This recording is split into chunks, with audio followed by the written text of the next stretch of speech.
नमस्कार प्रिय विद्यार्थियों, आपका अपने YouTube चैनल सहारण अकेडमी पर आपका स्वागत है।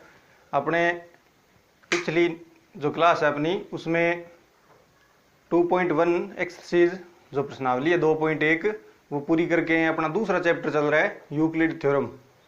आज अपने 2.2 की शुरुआत करने जा रहे हैं, जिसमें आपके सामने जो पहला क्वेश्चन आएगा कि अभाज्य गुणनखंड करके उसे घातों के रूप में व्यक्त करना होगा। और इस पर मैं पहले ही जब अपने चैप्टर दूसरा शुरू किया था तो वहाँ मैंने थोड़ी चर्चा की थी और एक दो क्वेश्चन भी किए थे।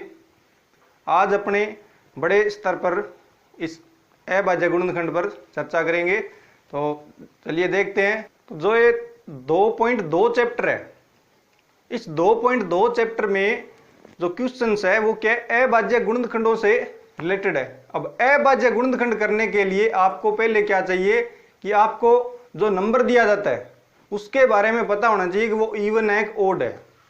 और अगर इवन है तो वो किससे डिवाइड होगा, ओड है तो वो किससे डिवाइड होगा। यानी कि मैं बात किसकी करना चाहता हूं कि आपको क्या नॉलेज होना चाहिए कि भाज्यता के नियम, विभाज्यता के नियम, कि किसी संख्या में किसी दूसरी संख्या का भाग कब जाएगा। तो अपने छोटे स्तर पर मैं थोड़ी चर्चा कर रहा हूं क्योंकि ये छोटी क्लास का टॉपिक है और आपने, मैं उम्मीद करता हूं उस क्लास में जब आप थे 8th क्लास की बात कर रहा हूं मैं, तब आपने अच्छी तरह वहां किया होगा। अगर नहीं भी किया है तो टेंशन फ्री, मैं अभी थोड़ा उसके बारे में बता रहा हूं कि जब नंबर कोई भी दिया हो कि वो नंबर फर्स्ट कि 2 से कब डिवाइड होगा, 2 से भाज्यता की जांच करनी हो कि 2 से भाज्यता कैसे पता लगाएंगे कि दी गई संख्या का अंतिम अंक सम संख्या हो, सम हो। बस ये शर्त होनी चाहिए कि जो संख्या जिसमें आपको 2 से भाग देना है तो वो संख्या उसका अंतिम अंक क्या होना चाहिए, 2 होना चाहिए। ये क्या नाम, सम होना चाहिए। सम अंक है, सम जैसे 0, 2, 4, 6, 8 ये सारे सम है। अगर इनमें से कोई भी एक हो लास्ट में उस संख्या के, उस नंबर के, तो वो किससे डिवाइड होगी, 2 से। ऐसे ही अगर 3 से देखें, 3 से भाज्यता कि किसी संख्या में 3 का भाग कब जाएगा, तो दी गई संख्या जो संख्या देगा, दी गई संख्या के जो सभी अंक है, सभी अंकों के योगफल में, यानी उन सब का योग कर दूं कि जो नंबर दे रखा है कि इसे चेक करो कि 3 से भाग जाता है इसमें, तो मैं क्या करूंगा, उस नंबर के जो जितने भी अंक है सभी उन अंकों का योग करूंगा और वो योगफल, अंकों के योगफल में 3 की जांच करेंगे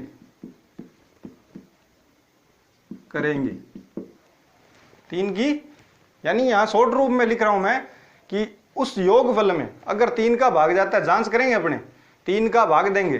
जैसे एक नंबर है, ये कोई नंबर है, अब इसे जांच करनी है क्या इसमें ये 3 से डिवाइड होगा, तो मैं इसके जितने भी अंक हैं उन सब का योग करूंगा। तो 6 और 5 ये 11 हो गए, 11 और 4 15, 15 और 3 18, 18 3 से डिवाइड होता है तो ये पूरा नंबर क्या होगा, 3 से डिवाइड होगा। ये 3 से भाज्यता की जांच है कि किसी नंबर, कोई भी संख्या है उसमें 3 का भाग कब जाएगा, कि उस संख्या के सभी अंकों का जो योगफल है उसमें 3 का भाग दे के देखेंगे। अगर भाग पूरा गया तो उसमें जाएगा, अगर नहीं गया तो नहीं जाएगा। ऐसे ही 4 से भाज्यता की जांच करेंगे, 4 से भाज्यता। तो 4 से करने के लिए अपने क्या करेंगे, दी गई संख्या के अंतिम 2 अंकों में 4 की जांच। शॉर्ट में लिख रहा हूं, बस देखते ही समझ जाना कि दी गई संख्या, कि जो भी संख्या दी है उसे जांच करनी है कि उसमें 4 का भाग जाता है क्या। तो उसके अंतिम 2 अंक, दाईं तरफ से अंतिम के जो 2 अंक है उन 2 अंकों में अगर 4 का भाग जाता है तो उस संख्या में जाएगा, अन्यथा नहीं जाएगा। अगर 5 से जांच करनी हो कि 5 से भाज्यता देखनी है, कि किसी संख्या में 5 का भाग कब जाएगा, तो उस संख्या या दी गई संख्या का अंतिम अंक क्या होना चाहिए। सबको पता है 5 का भाग कब जाएगा, जब लास्ट में क्या हो 5 हो या 0, अंतिम अंक 0 या 5 हो, तभी उस संख्या में 5 का भाग पूरा पूरा जाएगा। तो ये अपने 5 तक पढ़े। ऐसे ही 6 है। अब 6 से जो 6 है वो 6 क्या होता है, 2 इंटू 3 को 6 बोला जाता है, 2 इंटू 3 को, यानी कि 6 के 2 फैक्टर है, गुणनखंड है 2 और 3, ये 2 गुणनखंड है किसके, 6 के। अगर अपने जांच करनी पड़ जाए कि 6 का भाग जाएगा क्या, उसमें कोई संख्या दे दी, उसमें पता लगाना है कि 6 का भाग जाता है क्या, तो पहले अपने किसकी जांच करेंगे, 2 से। क्या वह संख्या 2 से विभाजित होती है, अगर हो गई तब जांच करेंगे 3 से। अगर 3 से भी होगी तो वह संख्या 6 से विभाजित होगी। अगर पहले अपने 2 से जांच की, 2 से नहीं हुई, तो आगे जांच करने का मतलब ही नहीं है, क्योंकि 6 से वो विभाजित नहीं होगी। दोनों से होनी जरूरी है, 2 और 3 दोनों का भाग उसमें जाना चाहिए, तभी वो 6 से विभाजित होगी। और 7 का जो नियम है वो नियम थोड़ा सा बड़ा है, और वो नियम लगा के आप जांच करोगे 7 से विभाजकता की, इससे अच्छा आप अभाज्य गुणनखंड यानी आप उसके भाग देकर डायरेक्ट जल्दी कर लोगे, तो अपने वो नियम नहीं करना। अब देखते हैं 8 से विभाजकता के नियम, कि 6 से कब जाएगा, जब 2 व 3 से दोनों से जाएगा, क्योंकि 2 और 3 दोनों किसके फैक्टर हैं, 6 के। अगर इन दोनों से वह संख्या विभाजित होती है तो वो 6 से भी विभाजित होगी। अब ऐसे ही बात करें 8 से, कि उस संख्या में 8 का भाग कैसे जाएगा पूरा पूरा, कि 4 के लिए क्या देखा था, 4 के लिए अंतिम 2 अंक देखे थे जिनमें 4 का भाग दिया। वैसे ही आपको 8 के लिए क्या करेंगे, अंतिम के 3 अंक देखेंगे। अंतिम 3 अंकों में अगर 8 का भाग जाता है तो उस संख्या में जाएगा, अन्यथा नहीं जाएगा। 9 से देखते हैं जांच, कि किसी संख्या में 9 का भाग कब जाएगा, तो 9 का कब जाएगा, कि 3 का देखा था कि सभी अंकों के योग में 3 का भाग पूरा गया तो 3 का जाएगा। तो वैसे ही 9 का है कि उसी योगफल में अगर 9 का भाग पूरा जाता है तो वह संख्या 9 से पूरी पूरी विभाजित होगी, अन्यथा नहीं। और 10 से विभाजकता कि कोई भी संख्या है उसके अंत में अगर 0 है तो वह कम से कम 1 0 होना चाहिए, ज्यादा से ज्यादा जितने मर्जी हो, कम से कम 1 0 होना चाहिए अंत में, तो वह संख्या 10 से विभाजित होगी। अब 11 से जो नियम है वो मेन है, आपको देखना पड़ेगा।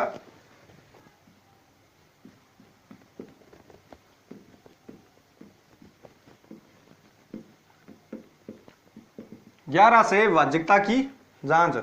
11 का जो नियम है वो ये है कि जो संख्या दे रखी है, डायरेक्ट बता रहा हूं कि कोई संख्या दे दी, अपने क्वेश्चन ले लेते हैं, एग्जाम्पल ले लिया कि ये संख्या है, इसकी जांच करनी है 11 से कि क्या ये 11 से विभाजित होती है। तो मैं क्या करूंगा कि इस संख्या में इवन ओड यानी एक विषम अंक, एक सम अंक, विषम अंक, सम अंक, ऐसे इन अंकों की पहचान करनी है कि भी वैसे विषम नहीं। यहां थोड़ी समझने की बात है कि ये जो लास्ट का नंबर है वो 2 है और एक सम है।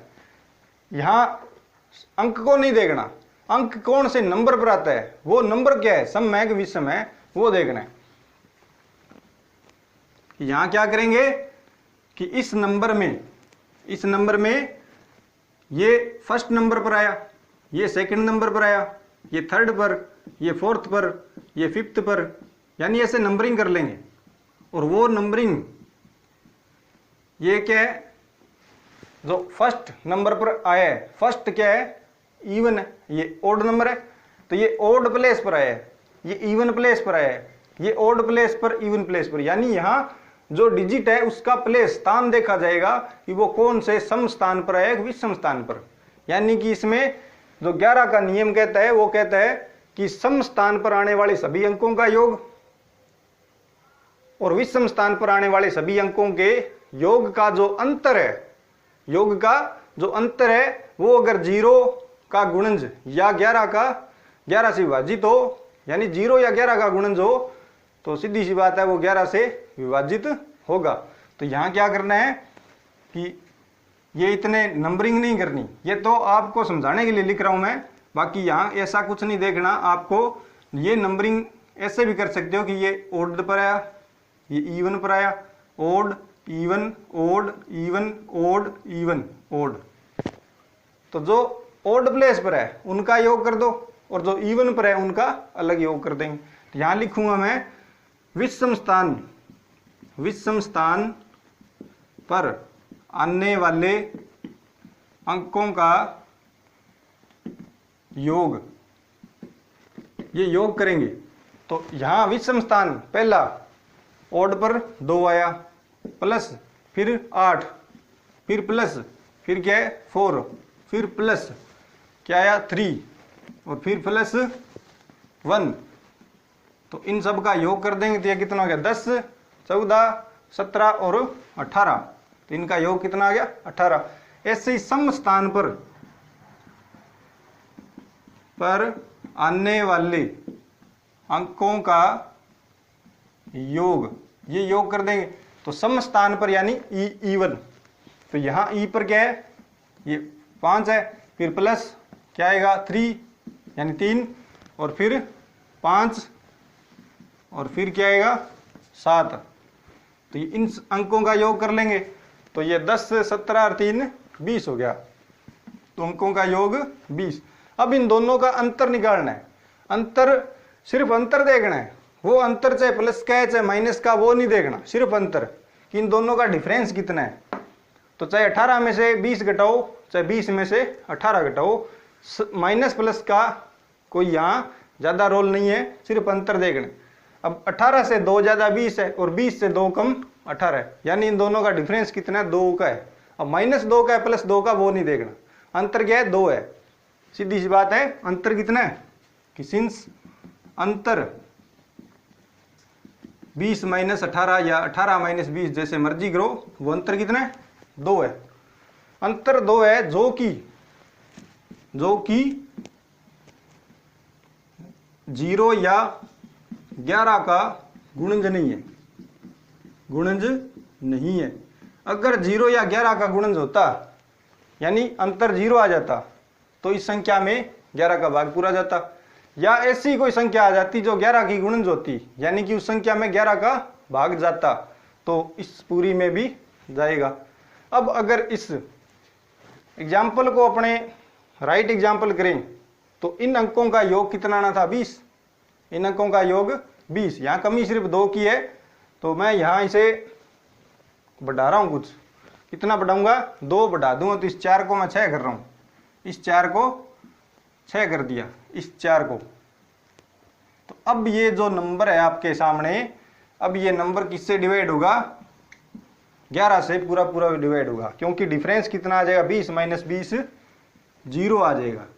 अब 0 आ गया जो कि क्या है 0 या 11 का गुणज नहीं की जगह हो जाएगा कि ये गुणज है। अतः इस संख्या में यह संख्या दी गई संख्या 11 से विभाजित होगी, कि दी गई संख्या 11 से विभाजित होगी। यहां आपके ये क्वेश्चन नहीं है, ये 8th क्लास में क्वेश्चन है। तो मैं यहां मेरा उचित उद्देश्य इतना ही है कि आपको ये क्वेश्चन समझाना है, लिखकर इसीलिए बताया ताकि आपको याद रह जाए, क्योंकि ये सारी बातें आपके माइंड में चलनी चाहिए। जब आप अभाज्य गुणनखंड जो प्राइम वेक्टर करोगे तब आपको पता होना चाहिए कि उस संख्या में 11 का भाग कब जाएगा, इसीलिए मैंने इतना लिखा है। बाकी मैं डायरेक्ट सीधा भी बता सकता था कि जो भी संख्या देगा, यानी आपको जिस संख्या की जांच करनी है कि उसमें 11 का भाग जाता है कि नहीं जाता, तो आप उस संख्या के जो विषम स्थान पर आने वाले अंक है उन सब का योग कर लोगे और सम स्थान पर आने वाले अंकों का योग करेंगे और उन दोनों का अंतर निकाल लेंगे। वो अंतर अगर 0 या 11 का गुणज हुआ तो उस संख्या में 11 का भाग पूरा पूरा जाएगा। मेन यहां तक है 11 तक जांच, क्योंकि यहां तक अपने आती है तो अपने अभाज्य गुणनखंड आसानी से कर पाएंगे। तो अब अपने जो मेन क्वेश्चन है अपना, जहां जो अपना उद्देश्य था, जहां टारगेट था, वहां चलते हैं कि अपने 2.2 का फर्स्ट क्वेश्चन करना है क्या है क्वेश्चन? क्वेश्चन क्या है कि निम्न संख्याओं के अभाज्य गुणनखंड यानी निम्न संख्याओं को अभाज्य गुणनखंड के घातों के रूप में व्यक्त करना है, कि उनके अभाज्य गुणनखंड करने और घात रूप में लिखना है। तो फर्स्ट क्वेश्चन इसका 468 468। अब इस 468 के क्या करेंगे? अभाज्य गुणनखंड करने हैं। अब इस जो नंबर दे रखा है, अब यहां जो मैंने अभी जस्ट विभाजकता के नियम आपको बताए थे वो सारे फॉलो करने हैं और चुटकियों में, ज्यादा टाइम भी नहीं लगाना, क्योंकि ऐसे क्वेश्चन में टाइम लगाएंगे तो फिर जो पेपर के लास्ट में जो बड़े क्वेश्चन आते हैं जहां आपका माइंड एक्टिव भी रहना चाहिए और हाँ पेन भी नहीं रुकना चाहिए, तो वो दोनों कंडीशन तभी अप्लाई होगी जब आप इनमें टाइम खराब नहीं करोगे शुरू में। तो विभाजकता के नियम से इसका जो लास्ट है, लास्ट नंबर है 8, ये एक इवन है तो 2 से डिवाइड होगा कि 2 2 जा 4, 2 3 जा 6 और 2 4 जा 8, ऐसे डिवाइड कर दिया।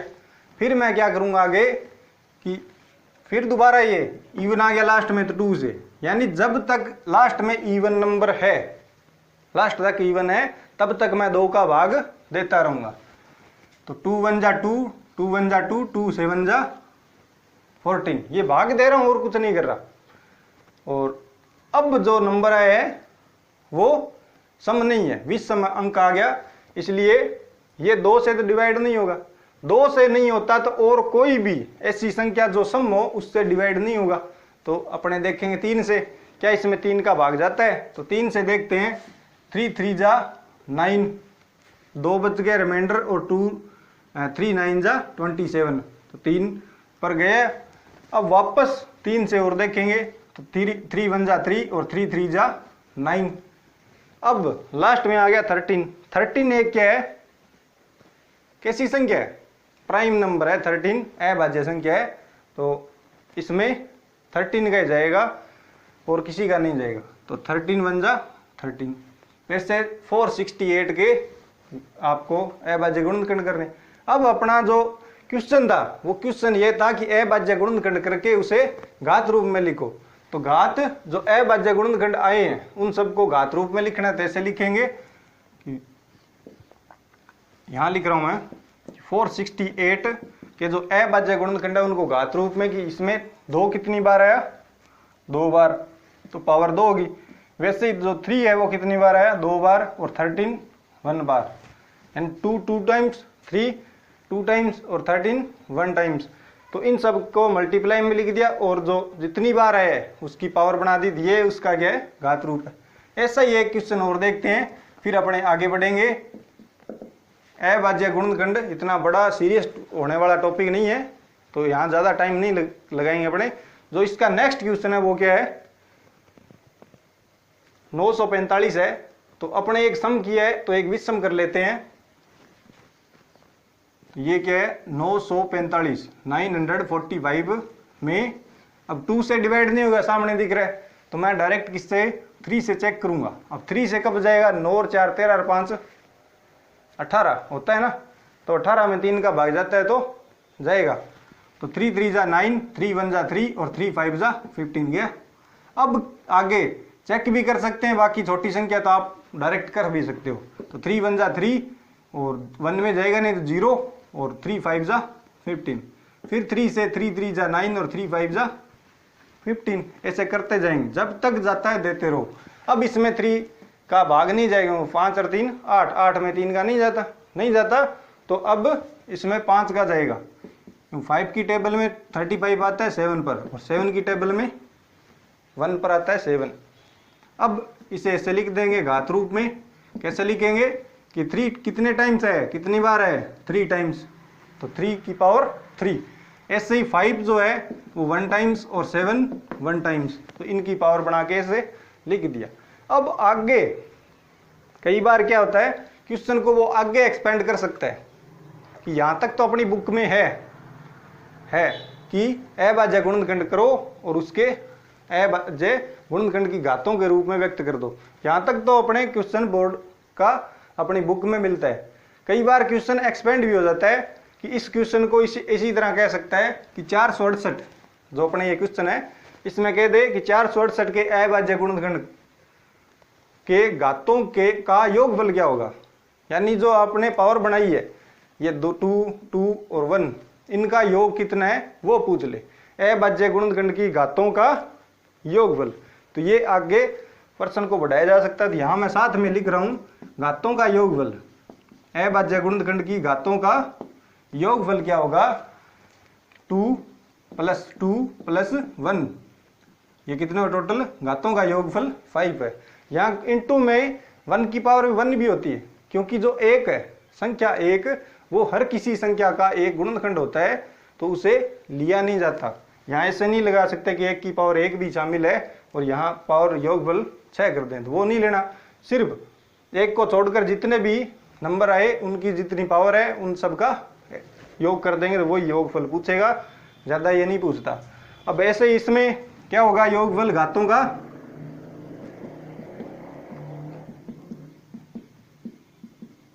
इसमें घातों का योगफल क्या होगा कि 3 + 1 प्लस, यानी इन सबको ऐड करना है, 3 1 + 1 कितना हो गया टोटल, ये भी 5 हो गया।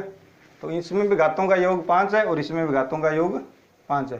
तो ये आगे तो अपने 2.2 का जो अभाज्य गुणनखंड का जो भी क्वेश्चन है जिस भी प्रकार का है वो अपने कंप्लीट कर चुके हैं, और कैसे करने भाजकता के नियम भी मैंने प्लस में बता दिए। अब अपने आगे चलते हैं। अब आगे जो क्वेश्चन आएगा वो महत्तम समावर्तक और लघुत्तम समावर्तक ज्ञात करने का आएगा। किससे, यूक्लिड से अपने महत्तम निकाल लिया था, अब लेस है और ऐड हो गया कि लघुत्तम ज्ञात कीजिए, तो लघुत्तम यूक्लिड से नहीं निकल सकता, परंतु जो मैस है वो यूक्लिड से भी निकल सकता है और अभाज्य गुणनखंड से भी निकल सकता है। और अब अपने मैस से भी ज्ञात करेंगे और लय से भी ज्ञात करेंगे, किससे, अभाज्य गुणनखंड विधि से। तो मैं एक क्वेश्चन ले रहा हूं, वैसे तो इसमें क्वेश्चन बहुत सारे हैं, उनमें से कोई एक क्वेश्चन ले रहा हूं मैं। क्वेश्चन क्या है, 96 और 404 इन दोनों का HCF और LCM दोनों ही फाइंड करने हैं। तो मैं संख्या लिख ली पहले मैंने कि क्या है संख्या 96 और 404, इन दोनों का HCF और LCM फाइंड करना है। और किससे करूंगा, अभाज्य गुणनखंड विधि से। तो मैं यहाँ 96 के अभाज्य गुणनखंड करूंगा, सबसे पहले 2 से डिवाइड कर दिया, कितना आएगा 2 4 जा 8 और 8 पर 18, फिर 2 2 जा 4 2 4 जा, यानी 24 दूनी 48, 48 दूनी 96 और ये 12 दूनी होता है 24, ऐसे करते जाएंगे, 6 दूनी 12, 2 तिया 6, तो ये लास्ट में 3 है, 3 को 3 से कर दिया। तो ये इसके अभाज्य गुणनखंड है, किसके 96 के। ऐसे ही मैं करूंगा 404 के, तो यहाँ ये 2 से डिवाइड किया तो 202, फिर 2 से किया 101 और 101 किससे डिवाइड होगा, किसी से नहीं होगा, एक प्राइम नंबर है तो 101 से ही जाएगा। तो अब इन नंबरों को ऐसे लिखेंगे 96 96 के, जो इसे घात रूप में लिख लेंगे। 2 कितनी टाइम्स है, 5 टाइम्स है, तो 2 की पावर 5, ऐसे ही 3 की पावर 1, और 404 में 2 टाइम्स है और 101 1 टाइम। अब इनका क्या देखना है, सबसे पहले मैं देखूंगा HCF। क्या होता है HCF, कि HCF 96 का और 404 का क्या होगा कि HCF एक ऐसा नंबर होता है कि जिनका निकाल रहे हैं, जिन संख्याओं का निकाल रहे हैं उन दोनों में उस HCF का भाग जाना चाहिए, यानी कि इन दोनों से वो छोटा होगा। कि तब इनका HCF निकालने के लिए अपने क्या करेंगे कि HCF निकालने के लिए न्यूनतम और उभयनिष्ठ देखा जाता है। तो यहाँ उभयनिष्ठ दोनों में जो कॉमन है उसकी न्यूनतम पावर कितनी है, वो ये HCF होगी। तो यहाँ उभयनिष्ठ क्या है 2 है और उसकी न्यूनतम पावर भी 2 है, यानी 2 की पावर 2 है, वो HCF है। बाकी इन दोनों में कोई उभयनिष्ठ नहीं है, यानी दोनों के जो फैक्टर आपने किए हैं, जो अभाज्य गुणनखंड किए हैं, उन अभाज्य गुणनखंडों को देखना है कि कॉमन कौन है, जो कॉमन है और उसकी कितनी पावर न्यूनतम है, वही क्या होगी, HCF होगी। 2 की पावर 2 इसमें HCF होगी, किसकी 96 और 404 की। अब यहीं से अपने आगे एलसीएम देखेंगे लघुत्तम कि वो क्या होता है, वो एक ऐसा नंबर होता है कि जिनका निकाला जा रहा है उनसे वह पूरा पूरा डिवाइड हो, ये लघुत्तम होता है। कि वह संख्या जो किन्हीं और संख्याओं से पूरी पूरी विभाजित हो, वह संख्या उन संख्याओं की क्या कहलाएगी, लघुत्तम कहलाती है। कि इन दोनों का लघुत्तम जो भी है उस लघुत्तम में इन दोनों का भाग पूरा पूरा जाता है। सीधी भाषा में ये कि यहाँ एलसीएम के लिए महत्तम देखा जाता है कि उभयनिष्ठ है उसकी महत्तम पावर कितनी है वो भी लिखेंगे, और जो उभयनिष्ठ नहीं है उनको भी लिखा जाता है। तो यहाँ जो उभयनिष्ठ है वो क्या है, 2 है, और उसकी महत्तम पावर उच्चतम घात कितनी है, 5 है, तो 2 की पावर 5 लिखेंगे यहाँ। और उभयनिष्ठ कौन नहीं है वो भी यहाँ लिखना है, उभयनिष्ठ 3 और 101, ये सारा कुछ इसमें एलसीएम में लिखा जाता है। अब इन सब का मल्टीप्लाई कर देंगे वो एलसीएम होगा।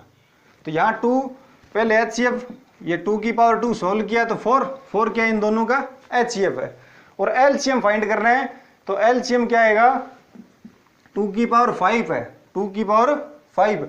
जब 2 को 5 टाइम्स मल्टीप्लाई करोगे, गुणा करेंगे, तब कितना आता है 32, और इंटू 3 और 101, या इन दोनों का मल्टीप्लाई कर दिया, 3 का 101 का, तो ये हो गया 303, और फिर 32 को 303 से मल्टीप्लाई कर दिया, देखिए कितना होगा, 32 तिया होता है 96, 32 तिया 96 और 32 तिया 96, यानी 96 क्या है 9696 क्या है एलसीएम है किसका 96 का और 404 का, और एचसीएफ क्या है ये।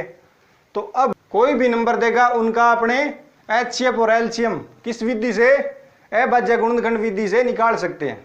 कि पहले प्राइम फैक्टर कर लेंगे और फिर ऐसे लिखेंगे उनको, और उनमें जो उभयनिष्ठ है उसकी न्यूनतम पावर कितनी है वो उसका क्या होगा एचसीएफ होगा। और एलसीएम देखना है तो जो उभयनिष्ठ है उसकी उच्चतम घात कितनी है वो लिखेंगे, और जो उभयनिष्ठ नहीं है उनको भी मल्टीप्लाई में लेंगे और सोल्व कर लेंगे, वो क्या है उसका एलसीएम होगा। तो आप इसका एक स्क्रीनशॉट ले लीजिए, फिर आगे चलते हैं अपने। अब अपने ये जो क्वेश्चन है 96 और 404, इसका एचसीएफ भी फाइंड कर लिया 4 और एलसीएम भी फाइंड कर लिया 9696 है।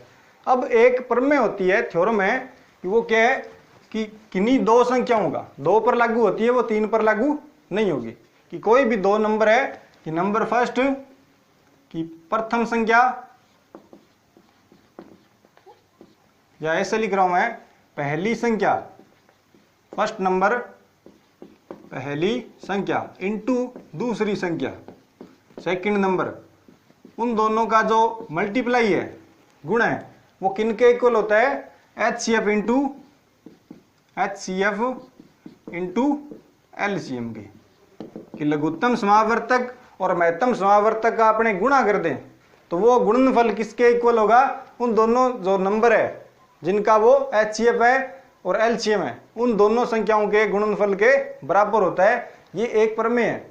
अब यहां से अपने किन्हीं भी 3 का पता होने पर चौथे को फाइंड कर सकते हैं कि इन जो 4 टर्म्स है एचसीएफ एलसीएम, पहली संख्या या दूसरी संख्या, फर्स्ट नंबर या सेकंड नंबर, तो इन चारों में से कोई 3 अपने पास है तो अपने चारों ही निकाल सकते हैं इस थ्योरम से।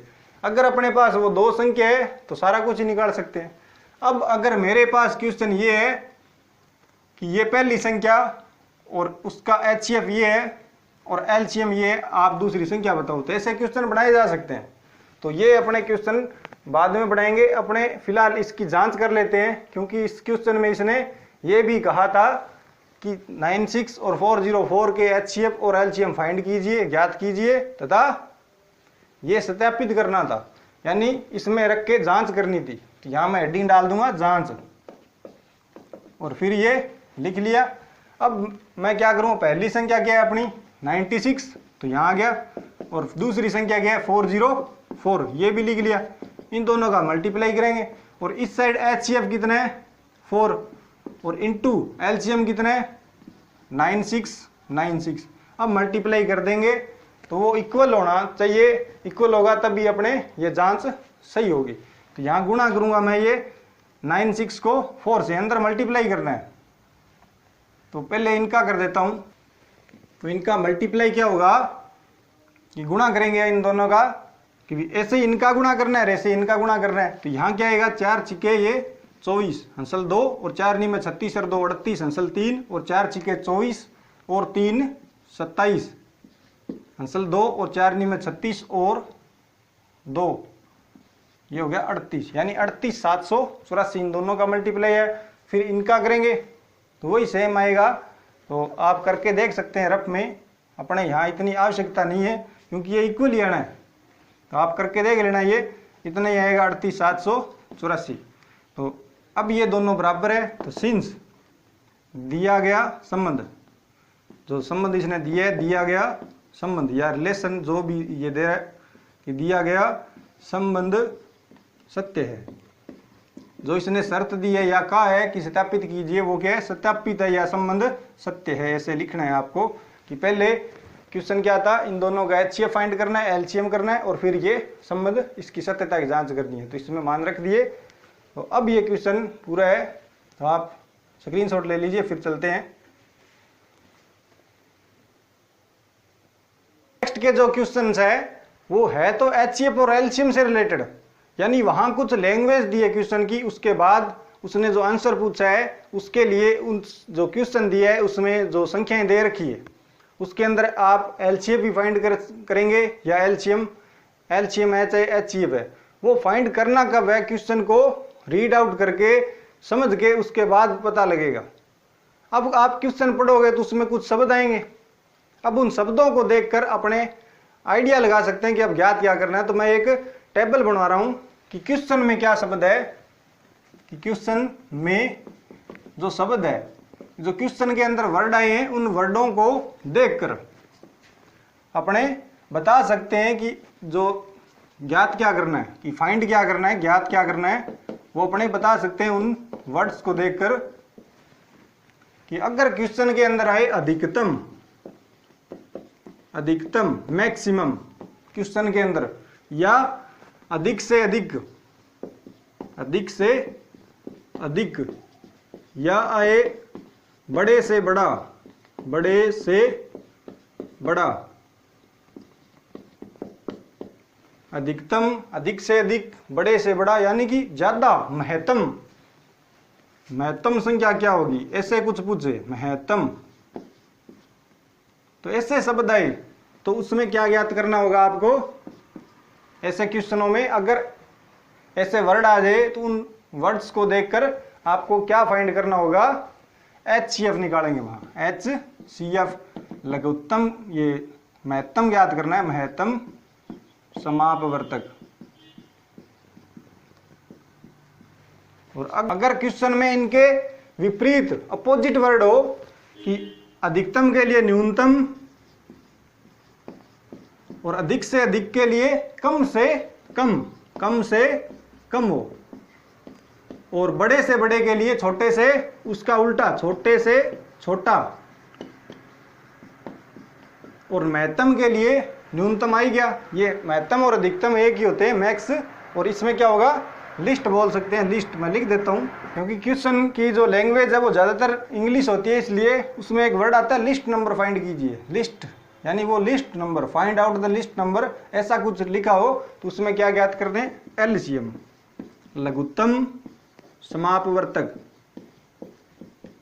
समापवर्तक। तो ये टेबल बनाने का इतना ही औचित्य है कि आप क्वेश्चन की जो लैंग्वेज है उसे आप ढंग से समझ सकें कि वो क्या कहना चाहता है, और उस क्वेश्चन में जो वर्ड दिए हैं उनको देखकर अगर आप लैंग्वेज को समझ नहीं पाते तो भी आप क्वेश्चन कर सकते हैं, अगर आपको ये वर्ड मिल जाते हैं। अगर इनमें से कोई मिला है तो आप उस क्वेश्चन में जितनी भी संख्या दे रखी है उन सब का क्या ज्ञात कर देंगे, एचसीएफ, और अगर ये वर्ड मिलते हैं तो आप उन संख्याओं का क्या ज्ञात करोगे, एलसीएम। तो अब जो क्वेश्चन है इस बेस पर वो अपने देखते हैं। क्वेश्चन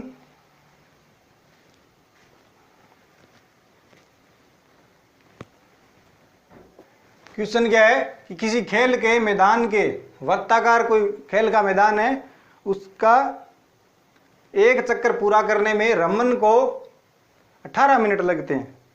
रमन एक लड़का है, उसे उस मैदान का जो एक चक्कर लगाना है, कि कोई मैदान ऐसे उसका एक चक्कर लगाने में रमन को कितना समय लगता है, 18 मिनट का समय लगता है।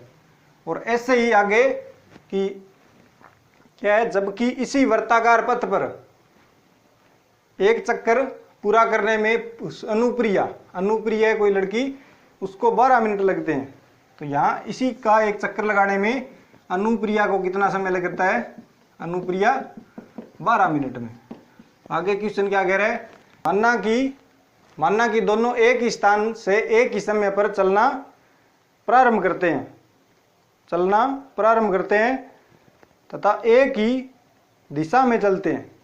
कि वो मान लो यहां से चले एक ही स्थान से दोनों, और एक ही दिशा में चले, ऐसे एक ही पथ पर, ऐसे एक ही दिशा में चलते हैं दोनों, एक ही समय पर चले, पर उनकी स्पीड अलग अलग है, तो वो आगे पीछे भी होंगे। तो वो क्वेश्चन में आगे क्या पूछ रहा है कि तो बताइए कि कितने समय बाद दोनों पुनः प्रारंभिक स्थान पर मिलेंगे। ये क्वेश्चन है कि वो इस स्थान पर एक साथ चले थे, यहां से एक साथ चले थे, और वो 18 मिनट में पूरा करता है और अनुप्रिया 12 मिनट में इसका एक चक्कर पूरा करती है। तो अनुप्रिया उसकी बजाय तेज दौड़ती है। तो ये आगे पीछे भी हो जाएंगे, पर आगे पीछे भले ही हो, यानी कुछ न कुछ कि 3 चक्कर 5 चक्कर, कुछ चक्करों के बाद वो जैसे यहां से चले थे एक साथ, वैसे ही आकर एक साथ वापस भी मिलेंगे। तो अपने वो समय बताना है कि वो कितने समय बाद वापस आकर मिलेंगे। तो यहाँ एक ये समझ सकते हैं आप, एक प्रकार से ये क्या है, दौड़ है, कि ये क्या है, एक दौड़ है। और कोई भी दौड़ हो, कोई भी प्रतियोगिता हो, वो प्रतियोगिता हमेशा कम से कम समय के लिए करवाई जाती है। क्योंकि अपने पूरा क्वेश्चन पढ़ लिया, उस क्वेश्चन में कहीं भी ऐसा शब्द नहीं मिला जो कम से कम ऐसा कुछ लिखा हो। जो मैंने वर्ड्स लिखा है तो उस टेबल में, वैसा यहाँ आपको एक भी वर्ड नहीं मिला। पर क्वेश्चन का भावार्थ क्या है, अर्थ क्या निकल रहा है कि एक प्रतियोगिता करवा रहे हैं वो, और प्रतियोगिता में वो वापस कब मिलेंगे आकर, तो वो वापस जो मिलेंगे पुनः प्रारंभिक स्थान पर, वो कम से कम न्यूनतम समय होगा। और न्यूनतम के लिए क्या ज्ञात करते हैं, क्या ज्ञात करेंगे न्यूनतम के लिए, लघुत्तम, यानी कि इन दोनों संख्याओं का 18 का और 12 का लघुत्तम ज्ञात कर देंगे अपने। तो यहाँ जो क्वेश्चन है, उस क्वेश्चन में दिया हुआ क्या है वो पहले लिखेंगे कि रमन को वृत्ताकार मैदान का एक चक्कर लगाने में समय लगता है। रमन को कितना समय लगता है, 18 मिनट लगते हैं, 18 मिनट लगते हैं। और अनुप्रिया को इसी वृत्ताकार मैदान का एक चक्कर लगाने में समय लगता है। तो अनुप्रिया को कितना समय लगता है, 12 मिनट। तो अब अपने बताना है कि यदि कि अब यहां से लिख देंगे प्रश्नानुसार किस वह एक ही स्थान से एक ही समय पर दौड़ना प्रारंभ करते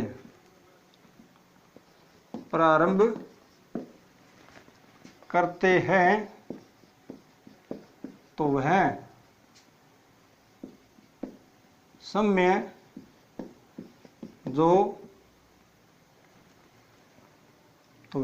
जो उनके मिलने का न्यूनतम होगा। यानी वो वापस जब पुनः वापस आकर मिलेंगे तो वो न्यूनतम समय क्या होगा अपने वो बताना है। तो उसके लिए क्या ज्ञात कर देंगे, HCF, ये LGM। तब यहां लिखूंगा मैं 18 के फैक्टर कर लिए। 18 क्या का फैक्टर क्या होगा, 2 इंटू 3 इंटू 2 इंटू 3 इंटू 3 कि 2 3 जा 6, 6 3 जा 18। ऐसे 12 के फैक्टर कर लिए, 12 क्या होगा 2, 2 2 जा 4, 3 जा 12। अब इन दोनों का एलसीएम लघुत्तम बताना है, तो इनमें उभयनिष्ठ क्या है 2 है, और मैक्सिमम पावर कितनी है उसकी 2 की पावर 2 है, और यहाँ उभयनिष्ठ क्या है 3 है, और उसकी मैक्सिमम पावर यहाँ 2 बार है, यहाँ 1 बार है, तो ज़्यादा बार 2 बार है। तो इन दोनों को ऐसे लिख दिया, फिर मल्टीप्लाई कर दें, 2 की पावर 2 होगी 4, और 3 की पावर 3 9, और 4 9 जा 36, यानी कि उनको टोटल समय कितना लगेगा वो 36 मिनट। यहाँ लिख देंगे मिनट या मिनट, तो यहाँ लिखेंगे अतः वे पुनः 36 मिनट बाद वापस आकर मिलेंगे, मिनट बाद वापस आकर मिलेंगे।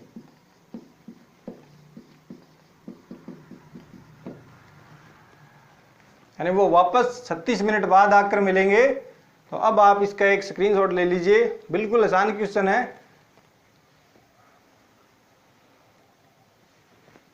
नेक्स्ट क्या है क्वेश्चन है, देखते हैं कि एक संगोष्ठी में हिंदी, अंग्रेजी और गणित, ये 3 विषय है, कोई हिंदी, अंग्रेजी और गणित, इनके जो प्रतिभागी है वो इस संगोष्ठी में भाग लेते हैं। उन प्रतिभागियों की संख्या दी हुई क्रमशः 60, 84 और 108, 60, 84, 108। आगे क्वेश्चन कह रहा है यदि प्रत्येक कमरे में बराबर बराबर इनको बिठाया जाता है, तो प्रत्येक कमरे में बराबर बराबर संख्या में एक ही विषय के प्रतिभागी बैठते हैं, तो आवश्यक न्यूनतम यानी कमरों की न्यूनतम संख्या ज्ञात करनी है। तो यहाँ क्वेश्चन क्या है कि एक संगोष्ठी है, एक बड़ी सारी प्रतियोगिता है, उस प्रतियोगिता में 3 विषय हिंदी, अंग्रेजी और गणित, इन तीनों के अलग अलग प्रतिभागी, कि हिंदी के कितने 60, अंग्रेजी के कितने 84 और गणित के कितने 108, इतने प्रतिभागी है वो इस संगोष्ठी में भाग लेते हैं। तो उनको पेपर करवाने के लिए बिठाया जाएगा एक हॉल में, जिस हॉल के अंदर क्या है बहुत सारे कमरे हैं। अब शर्त क्या है कि प्रत्येक कमरे में बराबर बराबर बच्चे बैठने चाहिए, कि प्रत्येक विषय के बराबर बराबर बच्चे बैठने चाहिए प्रत्येक कमरे में। तो आवश्यक न्यूनतम कमरे की कम से कम कितने कमरों में उनको बिठाया जा सकता है। तो यहाँ कमरों को क्या करना है, न्यूनतम करना है, कमरों को न्यूनतम करना है। तो यहीं से क्वेश्चन को उठाना है। मैं पहले तो डाटा लिख रहा हूं वो जो क्वेश्चन में दिया हुआ है। तो क्वेश्चन में क्या दिया है कि कमरों की, यहां कमरे की टोटल कमरों की संख्या ज्ञात करनी है जो आवश्यक न्यूनतम है। तो यहां डाटा क्या दिया हुआ है कि हिंदी विषय के प्रतिभागी हिंदी के कितने हैं 60, ऐसे ही अंग्रेजी के कितने हैं, अंग्रेजी विषय के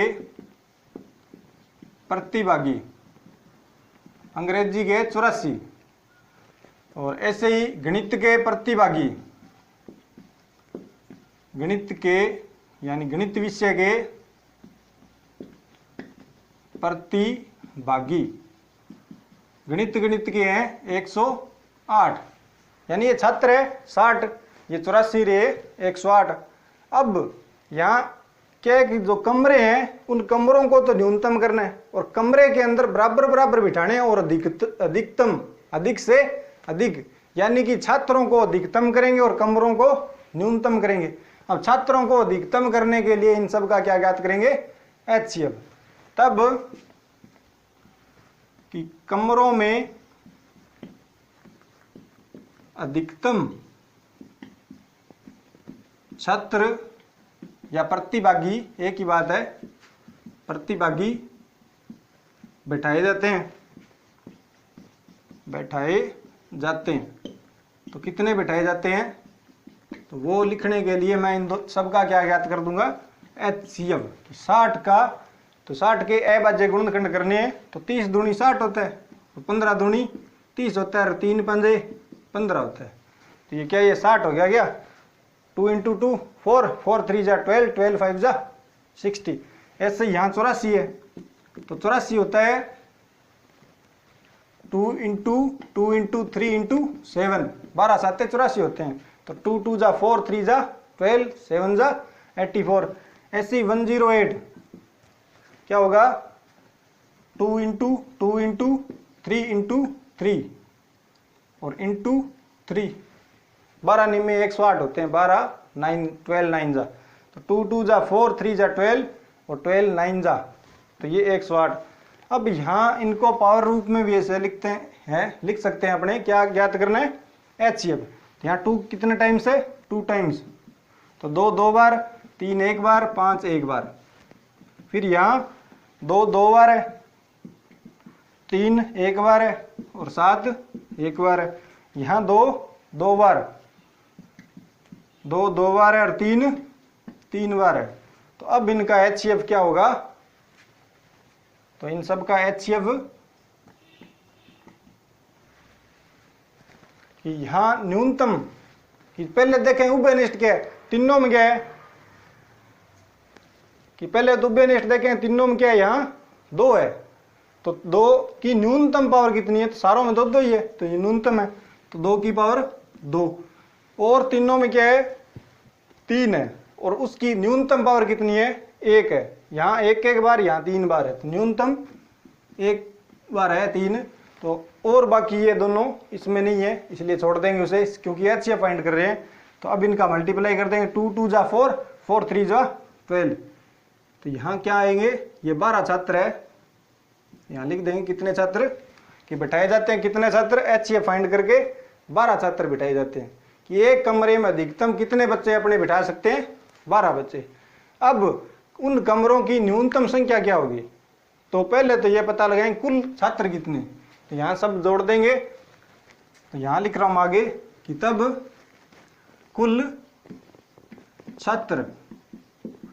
छात्र के लिए इन सबको जोड़ेंगे 60 प्लस 84 प्लस 108, ये कुल छात्र है, निकाल लेंगे जोड़ेंगे इनको। तो 8 4 12 का 2 और फिर आंसर 1, तो ये 9 और 6 15, फिर आंसर 1 तो 252 कि कुल छात्र कितने हैं 200, कुल छात्र कितने हैं 252 छात्र है। अब 252 छात्र है कुल, और एक कमरे में कितने बैठते हैं 12 छात्र, तथा एक कमरे में बैठने वाले छात्र कितने हैं 12 छात्र। एक कमरे में 12 बैठते हैं और कुल बैठने वाले प्रतिभागी वो छात्र कितने हैं 252 है। अतः कमरों की संख्या या न्यूनतम संख्या, अतः कमरों की न्यूनतम या सीधी लिख सकते हैं कमरों की संख्या। तो न्यूनतम संख्या वो कितनी होगी कि कुल छात्र 252 है और एक कमरे में बैठते हैं 12, तो भाग दे देंगे। अब भाग देंगे तो ये जाएगा 12 2 जा 12 दूनी 24, फिर एक बच गया, फिर 12 एकम 12, तो कितने कमरे होंगे 21 कमरे। यानी न्यूनतम कमरों की संख्या क्या होगी जिनमें छात्र बैठेंगे वो 21 कमरे होंगे, और एक कमरे में कितने बैठेंगे 21। आप इसका स्क्रीनशॉट ले लीजिए, फिर बात करते हैं अपने।